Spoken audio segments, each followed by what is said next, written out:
জুলাই আগস্টে মানবতাবিরোধী অপরাধের মামলায় শেখ হাসিনা, আসাদুজ্জামান খান কামাল, চৌধুরী আবদুল্লাহ আল মামুনের বিরুদ্ধে কাল আনুষ্ঠানিক অভিযোগ দাখিল করা হবে।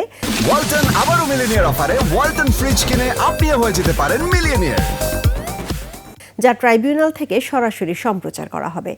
জাতীয় প্রেস ক্লাবে আন্তর্জাতিক গুম সপ্তাহ উপলক্ষে মানবাধিকার সংগঠন অধিকার আয়োজিত সেমিনারে কথা জানান chief prosecutor advocate Tajul Islam. তিনি বলেন, ডিসেম্বরের মধ্যে জুলাই আগস্টের হত্যাযজ্ঞের বিচার দৃশ্যমান হবে। বিচার এমনভাবে করা হবে কেউ যেন মান নিয়ে প্রশ্ন তুলতে না পারে। এর আগে গত 12 মে শেখ হাসিনার মামলার তদন্ত শেষ হয়।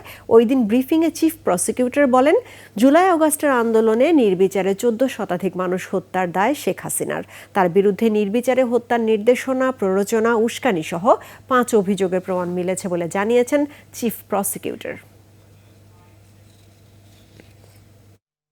আমরা আপনাদেরকে যে সুখবরটা দিতে চাই যে গুম বাংলাদেশে মানবতা বিরোধী অপরাধ এবং আয়নাঘরের জন্ম যে সংস্কৃতি যার কারণে হয়েছিল, যে একজন ব্যক্তিকে ক্ষমতায় রাখার জন্য এত কিছুর আয়োজন করা হয়েছিল, কালচারে পরিণত করা হয়েছিল, সিস্টেম ডেভেলপ করা হয়েছিল, সেই অপরাধের যিনি নিউক্লিয়াস তার বিরুদ্ধে আনুষ্ঠানিক অভিযোগ ইনশাআল্লাহ আগামীকালকে আমরা দাখিল করব।